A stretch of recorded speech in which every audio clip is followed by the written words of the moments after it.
500க்கும் மேற்பட்ட மக்கள் இந்த கேரளாவோட நிலச்சரிவுல சிக்கி இறந்து போயிருக்காங்க. இதுவே இந்த உலகம் மிகப்பெரிய விஷயமா பேசிக்கிட்டு இருக்கு. அதே கேரளால 50 லட்சத்திற்கும் மேற்பட்ட மக்கள் இறந்து போறதுக்கு வாய்ப்பு இருக்குன்னு தெரிஞ்சா நீங்க நம்புவீங்களா? ஆமாங்க, லட்சக்கணக்கான மக்கள் என்னடா நடக்குது அப்படின்னு தெரிஞ்சுக்கிறதுக்கு முன்னாடியே தன்னோட உயிரை விடுறதுக்கு வாய்ப்பு இருக்கு. அதுவும் நம்ம கேரளாலேயே 1895ல கட்டி முடிக்கப்பட்ட முல்லை பெரியார் டேம் இப்ப வரைக்கும் எவ்வளவு உறுதியா இருக்குங்கிறது ஒரு கேள்விக்குறிதான். இந்த டேமை கிட்டத்தட்ட 1945லே டீகமிஷன் பண்ணி இருந்திருக்கணும்.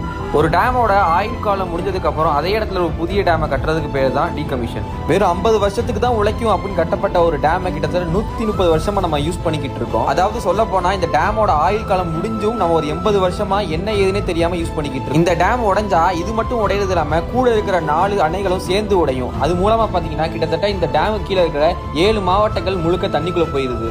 இன்னும் தெளிவா சொல்ல போனா கிட்டத்தட்ட 50 லட்சம் மக்களுடைய வாழ்க்கை தண்ணிக்குள்ள மூழ்கி போக போகுது.